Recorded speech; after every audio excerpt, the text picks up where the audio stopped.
So welcome back to DC's Silver Age Storytime, and today's story comes from Lois Lane, number 21, published in November 1960 with story by Jerry Siegel and art by Kurt Schaffenberger. Part 1, The Lois Lane Doll, presenting an exciting two-part adventure of Lois Lane, impetuous girl reporter of the Daily Planet that leads to fantastic danger. It all starts with dolls modeled after Lois Lane that become dear to thousands of children. How can these innocent playthings become a threat not only to Lois, but to Superman? You will learn the strange answer when they meet the dolls of doom. That life-size Lois Lane doll not only looks but talks like Lois. Clever.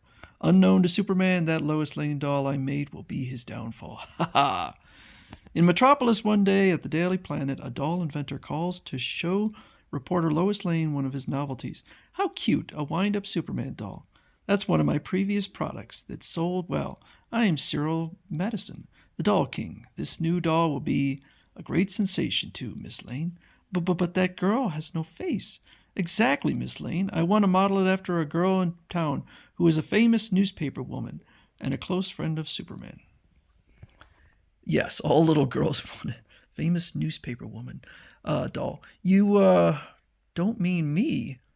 Absolutely, Miss Lane. If you'll be its model, you will get a royalty on every Lois Lane doll sold.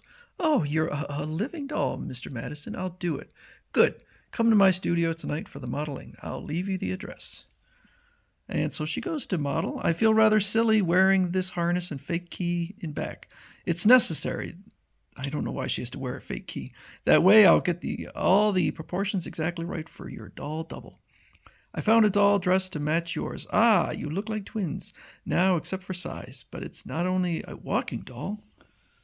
I previously installed various mechanisms to make the doll perform other lifelike acts. I'll press the button for its mechanical voice. Love that Superman, love that Superman, love that. Goodness, I'm blushing. Well, I guess it's no secret that I'm mad about Superman. The other buttons will make the doll shed tears, sneeze, and go to sleep, plus other sound effects. Oh, zzz, ka-choo. Soon, Lois Lane dolls will roll off the assembly lines by the thousands. I wonder if they'll sell. But they do. They sell like crazy. And even Lois Lane gets stomped on. It felt like a herd of elephants. Do I have to be that popular? And she gets her first check. Great Caesar's ghost. It was a lucky day when Cyril Madison, the Doll King, walked in. But it turns out that he is not what he is presenting himself as. Ha ha! Lois Lane didn't know who I was in my fancy clothes. Now our motto, boys, all together. Down with Superman's, the anti-Superman gang. Shell out your cues, boys, or dues. It'll cost big money for me to make a monkey out of Superman through the Lois Lane dolls. Well, it's worth it, boss. We all got nabbed by Superman when we pulled jobs. Now that we're out of jail, we want revenge. But gosh, boss, what good is it making money for that Lane dame? How is that gonna let us get back at Superman? Don't trust me, eh? All right, I'll give you a demonstration. Help me lug that doll and electronic apparatus to our car. So he shows how the doll will walk along, and then blam! He sets off a bomb. Yipes! It's almost like an atomic bomb. Right, it blasted the old fort to atoms, and it will do the same to Superman's private hideaway, the Fortress of Solitude.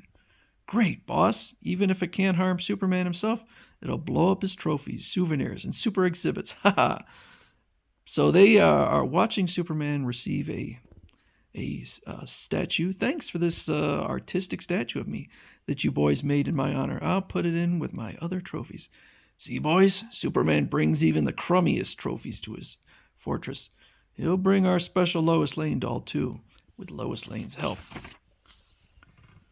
Listen, Clark, the 10,000th Lois Lane doll will be made life-size. I'm to wear the same kind of dress and pose with it for publicity pictures today at Metropolis Department Store.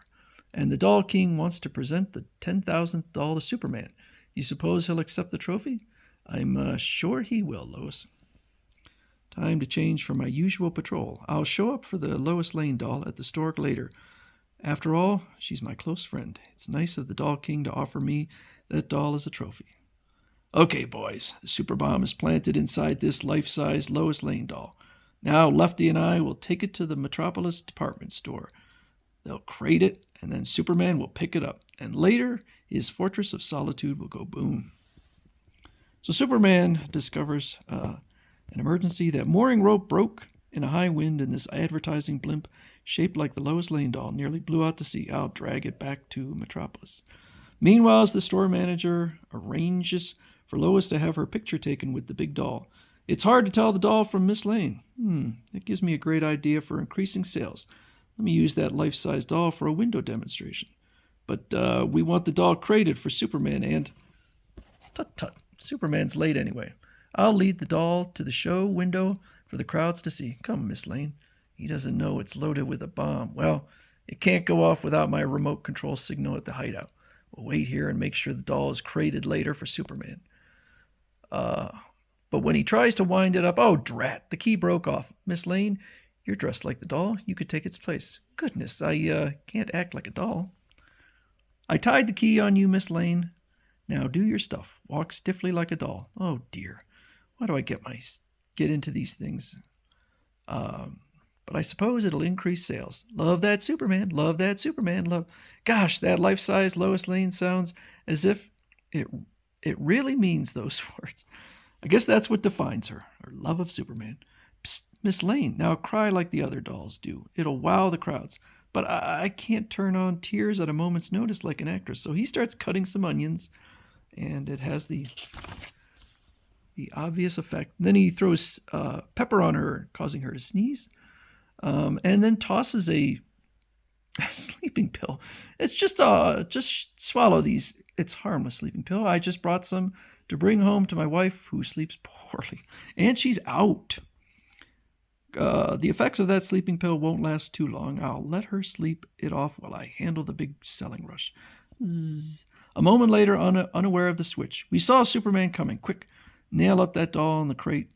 Then Superman won't get a chance, or get a good look at it. I'm taking no chances that he'll get suspicious and see the bomb inside with his X-ray vision. And by the way, this is very confusing. This guy here and this guy here, despite the fact they look the same, they're not the same person. So, a little confusing in the drawing. Thanks for the 10,000th Lois Lane doll, sir. I'll exhibit it in my Fortress of Solitude, which won't exist in a few hours. The giant key that opens my fortress is disguised as an airplane marker. That is true. You always like to remind people. I'll unpack the doll and wait. My space radar alarm is ringing. So he heads out to handle the emergency, and meanwhile Lois Lane wakes up.